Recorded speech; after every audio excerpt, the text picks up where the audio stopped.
जय मंडल जय संविधान है, इनकलाब जिंदाबाद। सबसे पहले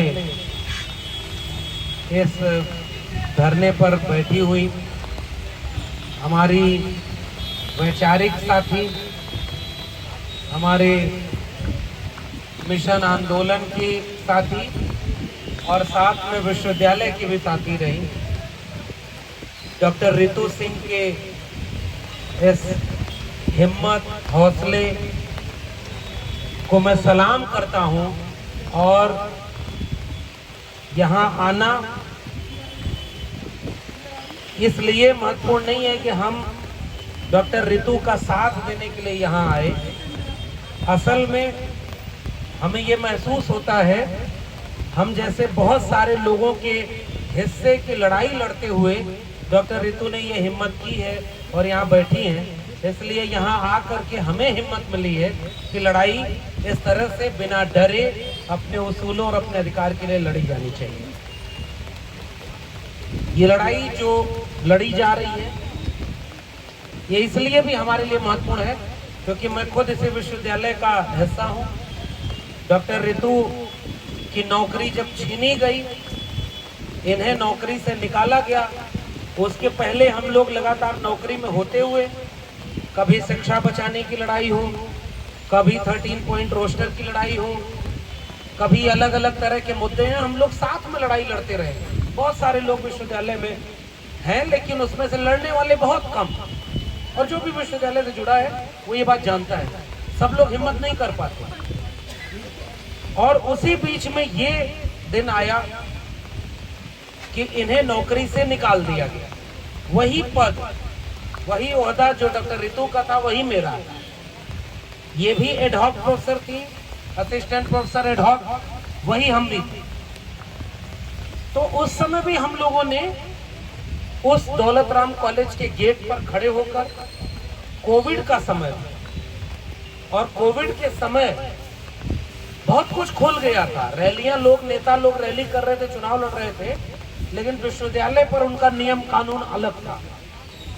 लेकिन जब नौकरी से निकाल दिया गया तो वहां लोगों ने आंदोलन किया और उस आंदोलन में हम लोग भी शामिल हुए। उसका भी एक मुकदमा हुआ।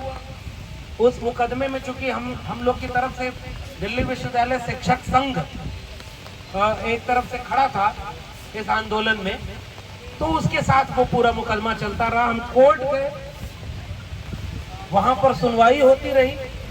तो जब कभी हमारी तरफ से कोई बोलता था तो यही बात बोली जाती थी कि आप एक बार देखें कि जिस पर आपने FIR किया वो मामला क्या है। वो मामला ये है कि एक शिक्षिका जो अपने डिग्री कॉलेज में पढ़ाने के लिए नियुक्त हुई, उसके पास डिग्री है, उसके पास एलिजिबिलिटी है, वो अपने हुनर से वहां पहुंचे और उसको ये कह के निकाला जाए कि आपके विद्यार्थी आपसे सहमत नहीं है, उनकी शिकायत है। और जब इस मामले में मैंने डॉक्टर रितु का इंटरव्यू सुना, वो तो मामला चल ही रहा, ये जब धरने पर बैठ गई, हम लोग जब भी मिलते थे तो पूछते थे तो ये हो रहा था कि भाई सब तरफ तो वही लोग हैं, प्रिंसिपल को बचाएगा कौन? जो सिस्टम में है, जो कुलपति है, जो ताकतवर लोग हैं, और लड़ना किसे है जिसकी नौकरी भी छीन ली गई। आप कल्पना करिए कि कोई व्यक्ति अपने कई करियर के ऑप्शन को छोड़ करके एक विकल्प चुने कि मुझे प्रोफेसर बनना है, उसके लिए जितनी पढ़ाई की जरूरत है वो पढ़ाई किया, उसके लिए जिस एग्जाम को पास करने की जरूरत है वो एग्जाम पास किया, पूरा आपके इंटरव्यू देकर के आपके कॉलेज में अपॉइंट हुआ, तो उसके हुनर, उसकी काबिलियत का तो टेस्ट आपने कर लिया जिसमें वो कामयाब है। उसके बाद आपने ये आरोप लगाया कि भाई हम इन्हें निकाल रहे हैं 4 महीने बाद। क्यों निकाल रहे? क्योंकि इनके बच्चों ने शिकायत की। और जब इनका इंटरव्यू और अब जब ये धरने पर बैठ गई तो पूरे देश में लोगों को ये पता चला कि जिन बच्चों के शिकायत पत्र लगाए गए वो बच्चे उस महाविद्यालय के हैं ही नहीं। आप कल्पना करिए कि इतनी बड़ी साजिश, और ये आंकड़ा तो कोर्ट में पेश कर दिया गया। अब आप सोचिए कि क्या ये ऐसे ही हो गया होगा कि कोई फेक कंप्लेन बनाई जाए, बच्चों से लिखवाया जाए। मैं इसी विश्वविद्यालय का हूं तो कुछ एक बातें आप लोगों को और साझा कर रहा हूं।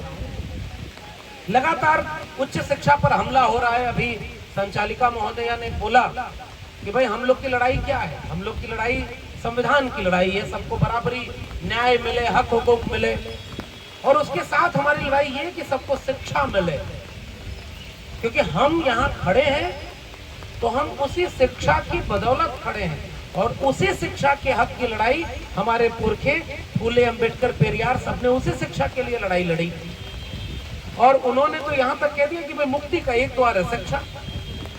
तो हम जाकर के जमाने में लोगों को समझा रहे कि भाई अपना पेट काट करके अपने बच्चों को पढ़ाओ, एक रोटी कम खाओ, एक कपड़ा कम पहनो, घर में रिश्तेदारी में 1 रुपया कम खर्च करो, किसी पाखंड में 1 रुपया भी खर्च मत करो, इन सब से जो पैसा रुपया बचे उससे अपने घर के बेटा बेटी को शिक्षा दिलाओ। यही हमारी लड़ाई है। जब कोई व्यक्ति शिक्षित होगा तो पाखंड से दूर होगा, अंधविश्वास से दूर होगा, शिक्षित होगा तो अपने हक को जानेगा, कौन हमारा हितैषी है, कौन हमारा दुश्मन है। तो हम दुनिया में जाकर के लोगों को समझा रहे हैं कि अपने बच्चों को शिक्षित करिए, उन्हें डॉक्टर बनाइए, इंजीनियर बनाइए, प्रोफेसर बनाइए। और जब कोई हमारे बीच का व्यक्ति संघर्ष करके यहाँ तक पहुंच जाए और उसको हम देख रहे हैं कि उसको प्रोफेसर बनने की काबिलियत के बाद प्रोफेसर की नौकरी छीन लिया, तो भाई हमसे तो लोग पूछेंगे ना कि आप तो हमें कह रहे हो शिक्षित बनाइए, पढ़ाइए, प्रोफेसर बनेंगे, और जब कोई प्रोफेसर बन गया और उसकी नौकरी छीन ली जाए तो फिर इसका क्या जवाब हम देंगे? फिर हमें जब ये तथ्य लोगों को पता चलेगा कि भाई जिनसे कंप्लेन कराई गई वो बच्चे तक नकली हैं और उनका एग्जिस्टेंस ही नहीं है। SC ST एट्रोसिटी एक्ट के ऊपर ये मुकदमा दर्ज हुआ, उसके बाद कोई कार्रवाई नहीं। तो अब इस पूरे प्रकरण से यह बात तो तय होती है कि आप कानून का सहारा लें, आप न्याय की उम्मीद करें तो किससे करेंगे? और उसके बाद जिनको न्याय के पक्ष में खड़ा होना चाहिए, अभी वकील साहब हैं, भानु जी, महमूद प्राचा साहब हैं, बहुत वरिष्ठ लोग हैं, बहुत संघर्ष करने वाले एक्टिविस्ट लोग। क्योंकि भाई वैसे तो हम कहते हैं ना कि बहुत सारे प्रोफेसर हैं, लेकिन डॉक्टर रितु के साथ खड़े होने वाले कितने कम हैं। मैं भी बहुत देर से आ पाया, सोशल मीडिया पर हमारा पूरा समर्थन रहा, लेकिन अभी इस चीज को यहाँ तक लाने में समय लगा। तो जो हिम्मत इन्होंने की है, जो हिम्मत की कि भाई अगर हम नहीं लड़ेंगे अपने न्याय के लिए, और अगर कल्पना करिए हम अपने हक के लिए नहीं बचा पाए, अपनी नौकरी नहीं लड़ पाए, तो लोग हमसे ये बात पूछेंगे ना कि भाई आप अपने को तो बचा नहीं पा रहे, समाज को कैसे बचाएंगे? मुझे ये लगा कि डॉक्टर रितु ने ये आंदोलन यहाँ खड़ा करके एक पैगाम पूरे समाज को दे दिया है कि अगर हमारे ऊपर भी जुल्म ज्यादती होगी तो हम बिना डरे, बिना चुप रहे उसका प्रतिकार करने के लिए, लड़ाई लड़ने के लिए सड़क पर आए।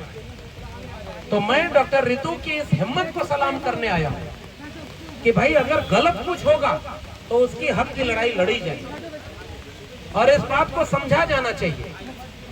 कुछ लड़ाइयाँ, आप बैनर देखिए, ये जो पीछे बैनर पर लिखा हुआ है, मैंने सोशल मीडिया पर ये देखा और मुझे बहुत खूबसूरत बात लगी, और इस बात को हमें याद रखना चाहिए कि आज अगर ये हमारे वकील लोग न होते, डॉक्टर रितु ने जब पहले दिन यहाँ हुआ तो उन्होंने अपने बयान में बोला कि भाई रोहित वेमुला अगर हम हो जाएं तो कैंडल लेकर के हमारा पूरा समाज तो सड़क पर आ जाता है, लेकिन अगर कोई अपने हक के लिए लड़ रहा है तो उसका साथ कब देंगे आप?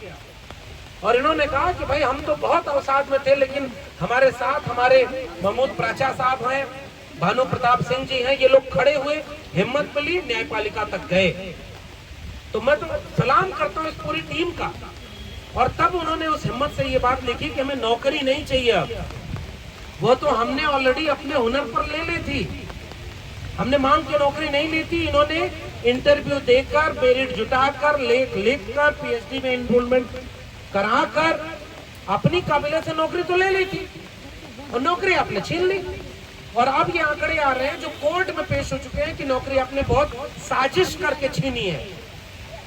तो भाई अब हमें नौकरी नहीं चाहिए, न्याय चाहिए, और ये बहुत हिम्मत का काम है, ये बहुत बड़ी हिम्मत का काम है।